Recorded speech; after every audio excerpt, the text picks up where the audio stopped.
Schulte with the police department. Jalen?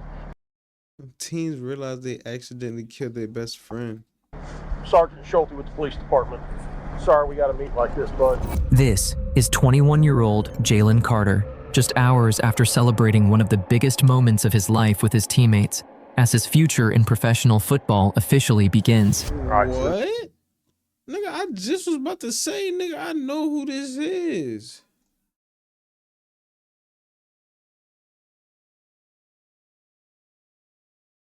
Next question I'm gonna ask you, I need you to be honest with me, okay? Were you guys racing to Waffle House?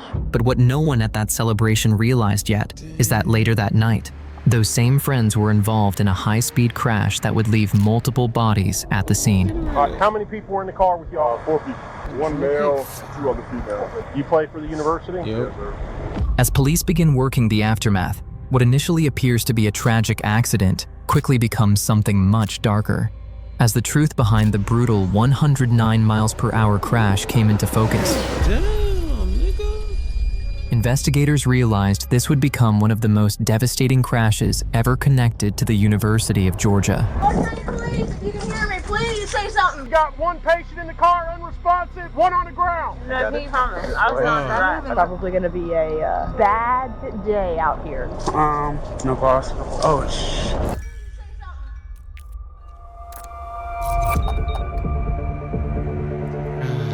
On January 15th, 2023, in Athens, Georgia, police were dispatched to a horrific crash.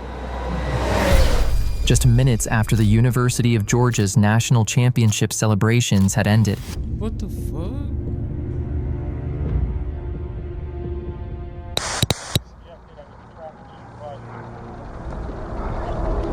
But as officers began canvassing the scene, it became clear this incident involved multiple vehicles, traveling at dangerous speeds, resulting in a fatality. And what the officers were about to witness would shock even the most experienced officers. All right, yeah. I ain't even heard of this If you shit. can hear me, please say something. Yeah. Do not move. Do not move. Damn. I need you to stay where you're at, sweetie, okay? Hey, oh, shh. Oh, yeah. Yep. What the fuck do you do? I got no pulse. No pulse? No pulse. Hey, if I'll set you in 1 second. Are you injured anywhere that's hurting too hard? Ma'am. Just real. The traffic supervisor. You were? No. So where were you at, sweetie? Outside the vehicle. You just leave him like that, What or? the fuck to do? Central, let EMS know the easiest way for them to get to us is to come into the apartment complex where this is at. He was ejected. I need the traffic supervisor now. The first responding officers arrived expecting to assess a crash scene, but were quickly pulled into a rescue mission. At that point, they had no idea how many people were inside or what had led to the wreck. However, one individual had been inside the vehicle and managed to jump out before the crash. Officers rushed to him, trying to determine whether he was injured and how many others had been in the car. Front passenger, he's just got a head laceration. Front passenger of this? Okay. Anybody else? There was 3? 4 of you. Where's the other? There's one on the ground that was sitting Yeah. in front of the car, one in the driver's seat, one on the sidewalk. That's, Where's the other one? she was sitting right here. I did not see where she went. That was when Okay. Sarge already came down there, but she was sitting right here where that White female? White female? yeah. White Not- female? yeah, white Damn. female, not the one that was in the driver's seat. She Okay. had on a hoodie and jeans. None of them over there. Who was driving, bud? The female. The young lady that's in the driver or in the driver's seat currently? All right, so we have a female outstanding. What was she wearing, do you know? She was wearing a hoodie and jeans, it looked like, but she was crouched down at her What? Yeah, no, it's a white Mm. female that we're looking for. You got a hoodie? Yeah, I've got 2 white females. Okay, we're good. 2 white females. Oh, okay. 4 individuals had been inside the vehicle: 2 men, Devin Willock and Warren McClendon Jr., and 2 women, Chandler LaCroix and Victoria Bowles. Of the 4, Warren McClendon Jr. was the only one able to stand on his own. Literally. With that information given by Warren McClendon Jr., officers and firefighters at the scene shifted their focus to a single priority: getting the remaining occupants out of the vehicle before time ran out. I got no pulse. No pulse. No pulse. 85 Central, we got one subject, unresponsive, no pulse. Let EMS know the easiest way for them to get to us is to come into the apartment complex where this is at. He was ejected. I need the traffic supervisor now. I'm getting nothing. God damn it. Bro, you can't get nothing, nigga. That nigga dead. Oh, impact. Hey, how's it going, bud? Damn near in the house.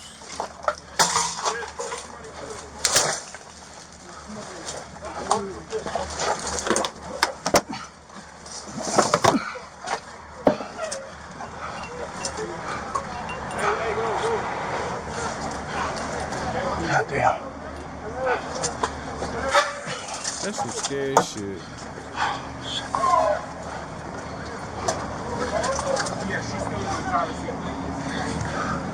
Can you reach?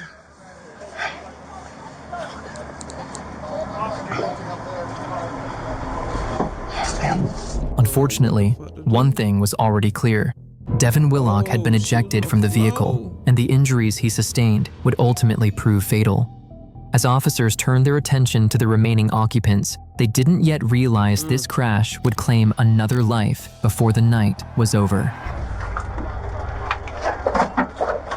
Everybody in there, PD? Yeah, we got one patient in the car, unresponsive, one on the ground. Oh, her leg is sticking out the car? Hey. Ah, get the fuck, bruh. Central advise EMS, 2 patients, female in the driver's seat, unresponsive, no pulse, and 1 ejection. I got 1 more up here in the cab. She was over here. Don't know where. I can't. I'm not sure. I got this. Need anything inside? Try to peel this damn door over this. All right, good right there. Hold. No.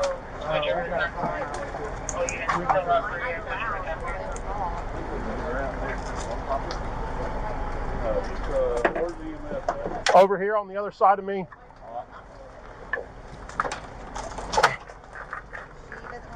Either? Not that I felt. Okay, will you check her pulse? I think her back's broke the way she slumped down like that, or her neck. We're gonna have 2 sitting with 7. While one team worked to remove the driver, Chandler LaCroix, the other focused on Victoria Bowles on the rear passenger side. But as rescue efforts continued, the situation began to deteriorate rapidly.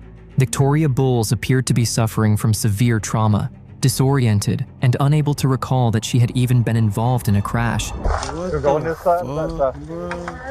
I'm gonna go where she's standing. Okay.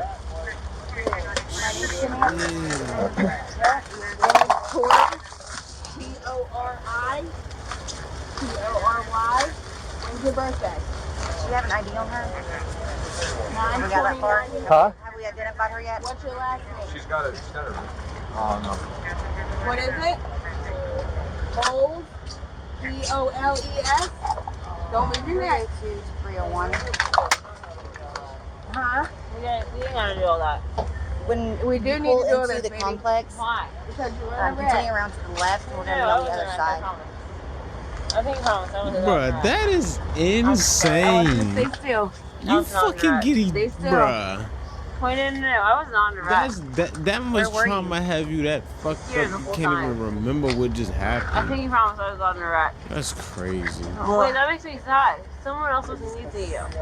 No. No, I think you promised. Someone else needs y'all. Hate to promise. Stop moving. You're fucked. You could have died. You was I was clumped not the fuck died. out for the Stop longest. moving. You don't Is need Chandler us. Leaf right on now? Shit. Chandler! Well, get up and walk with me. How about Chandler! that? What? This is the driver. That's the driver. He had Gonna try to pulse on. put it on backboard now. Yeah, we're gonna go up or we're gonna roll it. All right, ready? 1, 2, 3. Excuse, why am I being putting all this? Because they run a wreck. No, I think you promised like I wasn't on the wreck. Wait. I was not in the wreck. Okay. No, I swear to God. Wait, I know you wasn't. Wait, well then why am I being strapped up? Because you were in a wreck. No, You got a head trauma. You can't remember what happened. You're gonna ask this question a bunch of times. Once medics shifted their focus to Victoria Bowles, all attention turned to the driver, Chandler LaCroix. Officers were able to get her out of the vehicle, but her condition quickly worsened.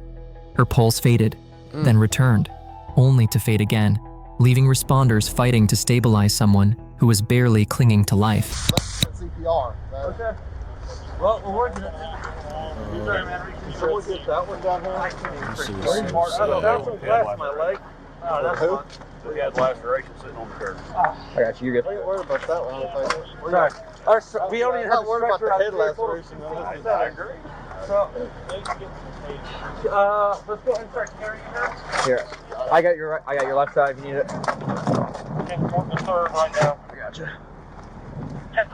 How's this work? I don't know. You gotta. Them boy can't even get that bitch out. What's it say? Doesn't? They make it look so easy. How do you get it out? Here, I got it. I'll get it. You guys are good. Oh, you just push it in. It's that simple. Yeah. No worries. Hey guys. All right. Laura, they said they found a pulse on her, so. Okay. You're good. Go. Guys, just slide her on. This isn't going anywhere. All right. Let's get her strapped in. Yeah, get her ass to the hospital, man. I got this. Sorry. 60 if you need me to. You gotta grab that. She ain't gonna make it though, bro. Compressions, please.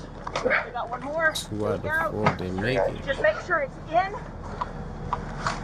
All right. Take your jacket off if you need to. Can somebody jump over here? Yeah, he's coming up to help. Jump over here and take over the rest. No, please do that. I just I'm gonna hop in. You guys got it. Yep. With everyone involved in the crash either receiving treatment or on the way to the hospital, officers on scene began questioning potential witnesses. One individual stood out, Warren McClendon Jr., the only person to escape without major injuries.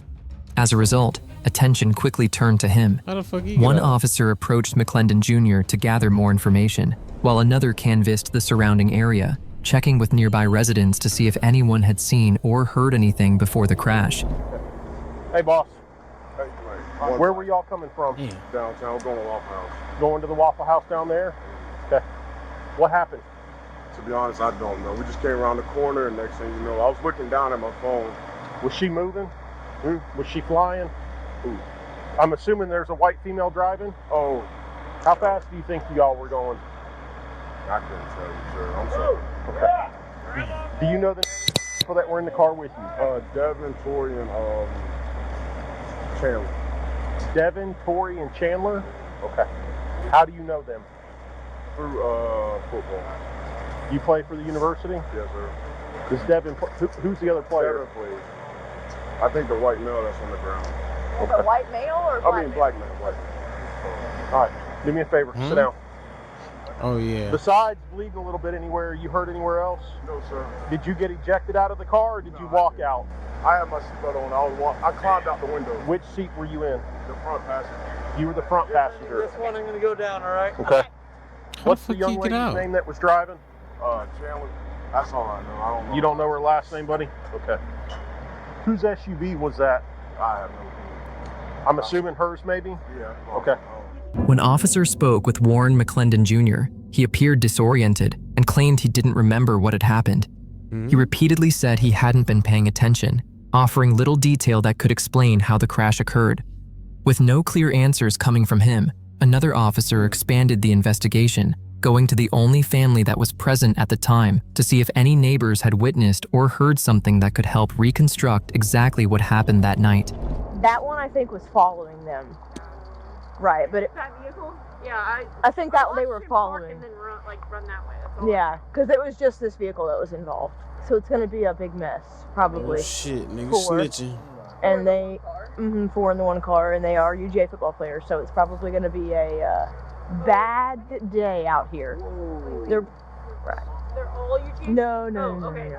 I believe they were all students. 2 of them are players. And I don't want to tell you guys too much. I apologize, but the one that's over here was a football player. So that's why it's going to take a while to probably get the scene all figured out. So we got the team coming out here. It's just going to be a lot happening for a while. I'm sorry about that. But Unsurprisingly, the neighbors offered little help. Instead, many of them were asking officers the same question: what had happened? The investigation appeared to be stalling. But just as it seemed there was nothing left to go on, a teammate from the football team arrived at the scene, trying to piece together what had happened. What officers didn't yet realize was that this individual would soon prove to be far more involved than anyone expected. Oh, shit. Jalen, Sergeant Schulte with the police department. Sorry we got to meet like this, bud. All right, so the 2 players that drive that thing were telling me they got a phone call from you telling them the wreck happened. How did you know about the wreck? I heard it. I came down. Heard it from where, bud? Where were you at? Yes, sir. I was close to where them players was. Down at Icon? Okay. You heard this wreck from that far down the road? Yeah, I was coming. I was actually behind them because... How far behind them were you? I was like, I don't know no feet or inches like that. Rough guess. Put it in yards for me. Could you see the taillights on their car? Okay. So you are, I'm guessing, following them to Waffle House. So they're ahead of you. Okay. Rough guess. How far ahead do you think? 100 yards, 200 yards, 50 yards? Sheesh. All right, let's try this. Not even trying. See the patrol car with just the parking lamps on and the little blue lights that are staying still? Were you that far behind them or farther than that? What the fuck? It started flashing. Oh yeah. Okay. So you're close enough to them to at least see the tail lights of the car. Okay. How fast were y'all going? I wasn't going fast. What were you driving? Nigga dumb as hell. What kind of car is it, buddy? Jeep. Okay. Oh, cool. Yeah. You're not too far behind them. So you see them go through this pops, you go underneath it before this falls down, and you come to a stop on the other side of it. Yeah, that's when I called them. Did you call 911 after you called your teammates? All right, so the next question I'm going to ask you, I need you to be honest with me, okay? Were you guys racing to Waffle House? Yeah. Because I can tell you right now from looking at the damage to that car, they were moving. Yeah, they was drawn. Okay. That's What makes you say that? Because I seen them downtown, but I wouldn't say like I was with them. I was just walking. They was Okay. like laughing, you know. Yes, sir. That's it. You know who was driving that one? I think it was one of the girls. Okay, how do you know the girls? What do they do? They part of football. Everybody part of football. Okay, what do they do for the team? I don't know what they do for the team. Oh, okay. I just figured you knew, right? The teammate was identified as Jalen Carter, someone who claimed to have witnessed the crash unfold. But when officers questioned him, Carter offered very little detail about what had happened. By that point, suspicion had already begun to form. What Jalen didn't know was that officers were already familiar with his driving history. There had been multiple prior traffic stops for speeding, incidents that immediately shaped how his statements were interpreted. All right. Man, I've stopped a bunch of y'all's football players. I already stopped Darnell Washington, and I just stopped Dylan Fairchild. I just stopped Washington. I stopped yesterday. Fairchild just stopped like a minute ago. He's going 70 right here. I don't need to slow down, dude. That's why officers asked him directly whether he had been speeding that night. And while his answer offered little clarity, what he did give was a better idea on how the crash played out. He told investigators they had been driving behind the vehicle and noticed it speeding while the occupants appeared intoxicated. As the car approached a curve, it lost control, struck overhead power lines, and was launched across a wooded field before coming to rest just outside a nearby neighborhood parking lot. Meanwhile, medics rushed Chandler LaCroix toward the hospital, fighting to keep her alive as the ambulance sped through the night. Along the way, there were brief signs of progress. For a moment, it appeared she might survive, But that hope wouldn't last, because while responders were focused on saving her life, the damage caused by the crash was far more severe than anyone realized. Gonna try to avoid your hands. Pretty good. I'll just get up a little bit. She was already through.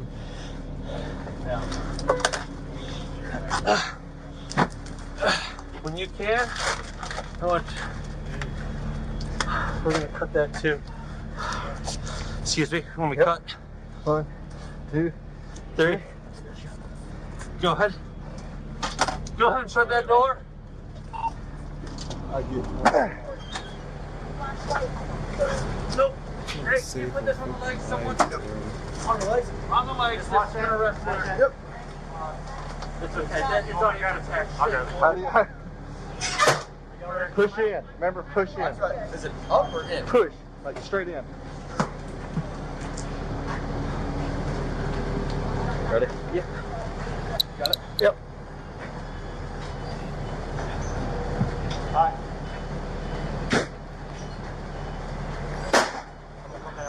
All right. Got it? Yeah. Now get your feet over. I'm fine. Hello.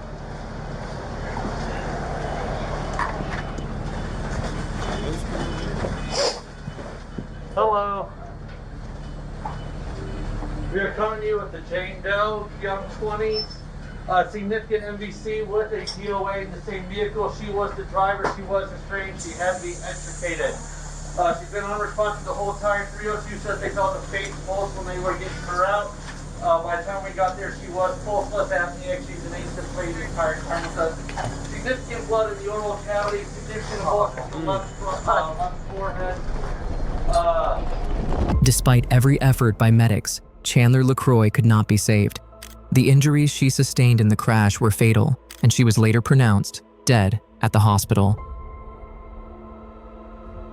Over the next few weeks, investigators began working backwards from the crash.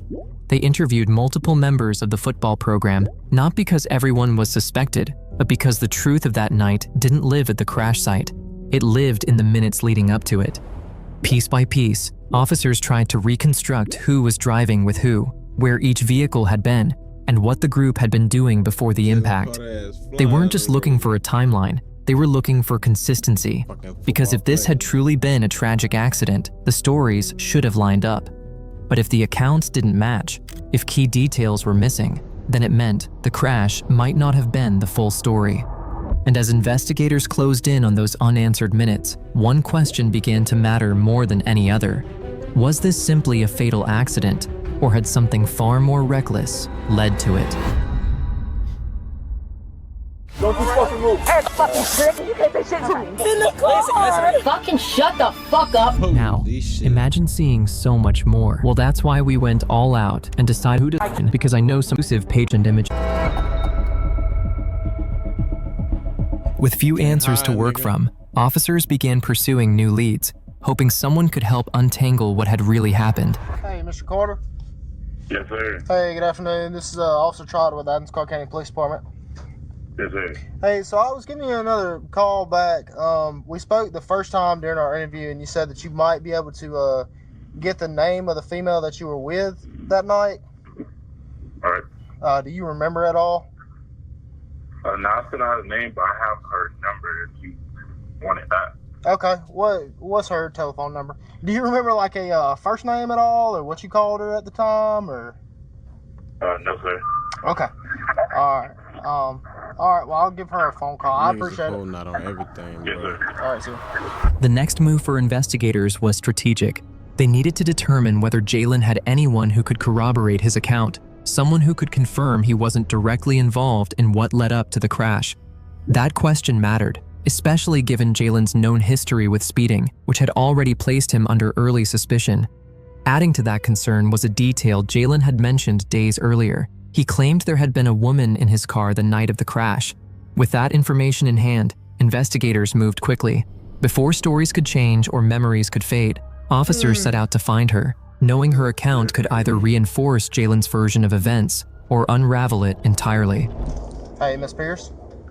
Yes. Hey, good afternoon. This is Officer Trotter with Athens Clarke County Police Department. How are you? I'm good. How are you? I'm doing well. Hey, so I was calling in reference to the UGA collision that occurred on January 15th. Mm-hmm. All right. Were you in the vehicle with Jalen Carter during that time? Yes, I was in the vehicle. Okay. Is there any chance that you would be able to come by and speak with us? In person? Yes, ma'am. Okay. The only thing is, I am having car troubles right now. Uh-huh. So I don't have a car right now. Where are you at currently? My car's in the shop. I got you. Where are you at currently? I live at the retreat. Well, I go to UGA, but I live at the retreat. Okay. In Athens. Yeah. Are you at the retreat currently? Okay. If I come out there, will you have a conversation? You okay with that? I mean, yeah, that's fine. Okay. All right. How long are you gonna be there? Are you planning on staying there all evening? I actually have to go to work today at 5. Okay. If I make it out there in the next 20 minutes, would that be sufficient for you? Yeah, that's fine. Okay. Thank you, ma'am. See you shortly. Once investigators arranged a time to meet, they wasted no time. An officer headed straight to her apartment complex, knowing her account could change the course of the investigation. Hey, good afternoon. Do you want to step inside and give you some... my roommates are here, so I don't know if I should. Okay. It just depends on you whether you wanted the privacy or not. I'm fine with standing outside if you are. Yeah, Okay. All right. So, pretty much all I'm asking about is the collision that occurred on the morning of January 15th. Okay. How your name came up is you were added as a witness into the call. Mm-hmm. Do you remember speaking to anyone on scene while you were there? No, I was in the car. Okay. I'm just wondering how your name essentially got put in our call. So you didn't speak with anybody or anything? I made the initial call. So I was in the car, but I made the first call. Okay, so you're the one that called into 911? Yeah. Okay. All right, that makes sense. So you meet up downtown, and then what happens after that? That's when we were going to Waffle House. And then, I'm going to be honest, I don't pretty much remember much from that night because it's been over a month and I was under the influence. Okay. But I do remember we were going to Waffle House that night. But I just know I wasn't with him that whole night. It was just only when I was leaving with him. Okay. And the group that was in the other car. But I don't know. Okay. All right. You're in the front passenger seat. Is there anyone in the vehicle with y'all other than y'all two? Mm-mm. Okay. So you're in the passenger seat. Jalen's driving. All right. So then y'all are going down Barnett Shoals. Can you remember anything about that?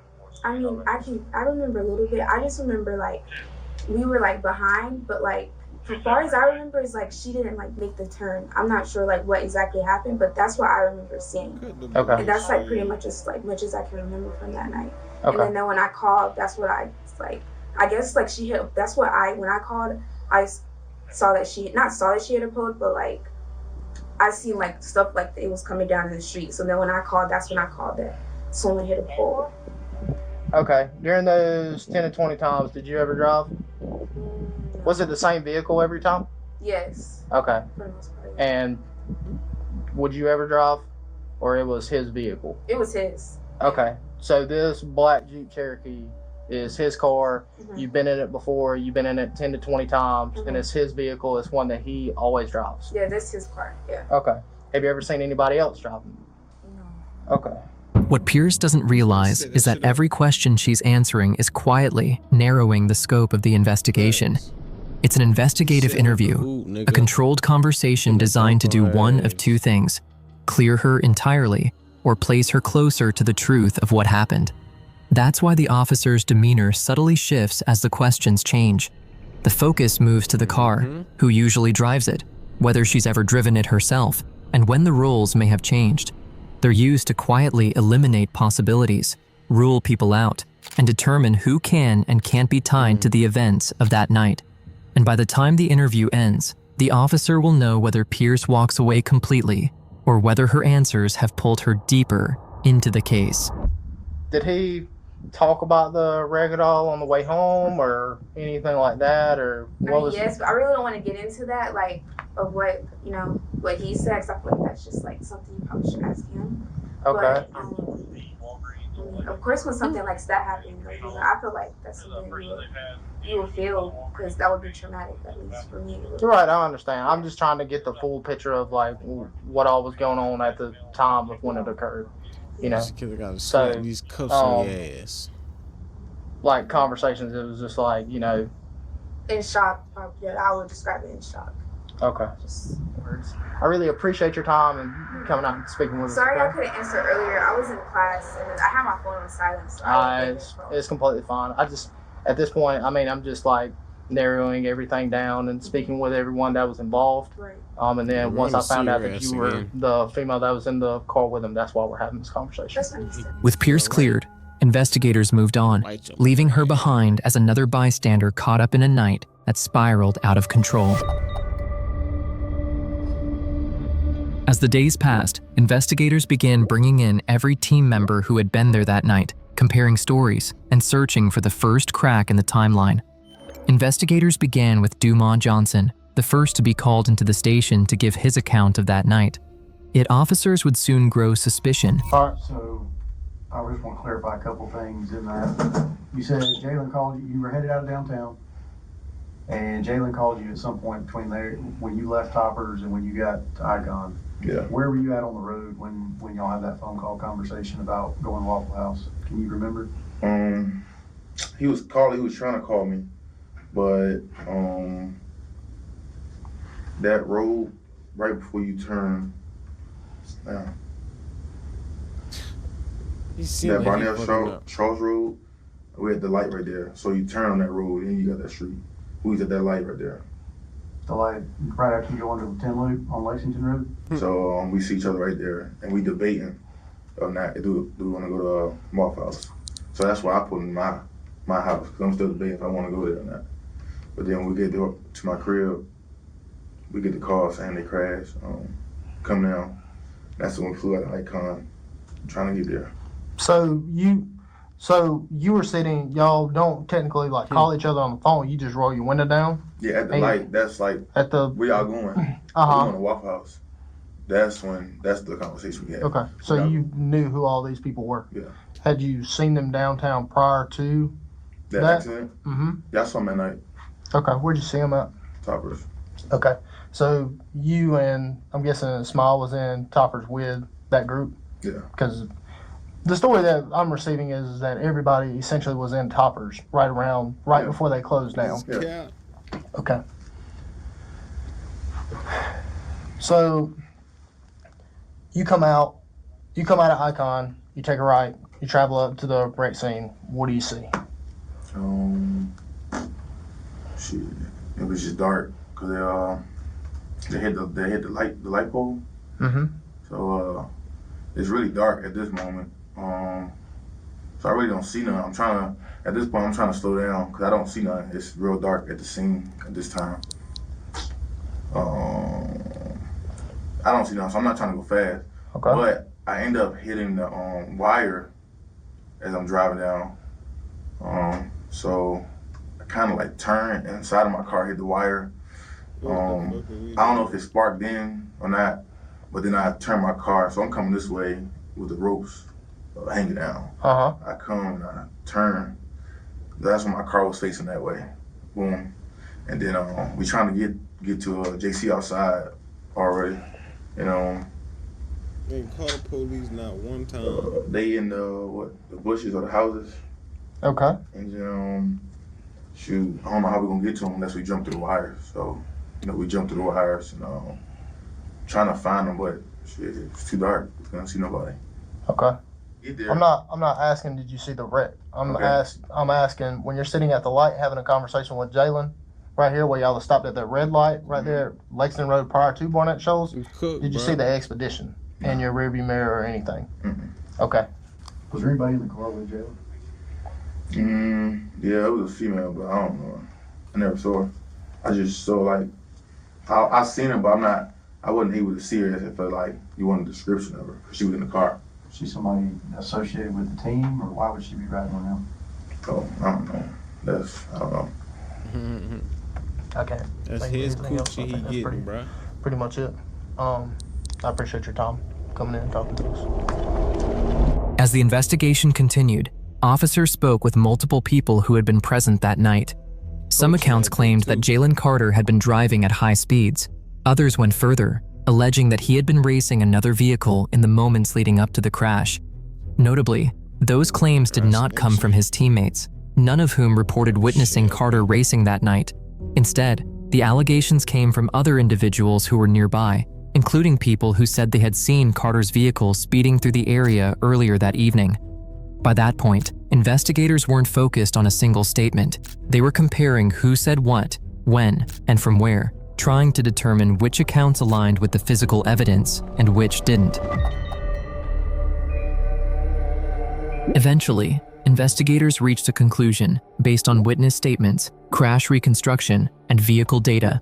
Police determined that Jalen Carter had been driving in a manner consistent with racing the vehicle that ultimately crashed. Investigators estimated speeds reached up to 109 miles per hour on a road with a posted speed limit of 45. That race ended in tragedy, claiming the lives of Chandler LaCroix and Devin Willick. Jalen Carter maintained that he wasn't racing and wasn't speeding, but investigators weren't weighing explanations. They were weighing evidence. On March 1st, 2023, arrest warrants were issued, and Carter turned himself in later that same day. He was charged with misdemeanor reckless driving and misdemeanor racing. Jalen Carter later pleaded no contest to both charges. He was sentenced to 12 months of probation, ordered to pay a $1,000 fine, complete community service, and attend a defensive driving course. That bullshit. Bitch ass $1,000 fine for me.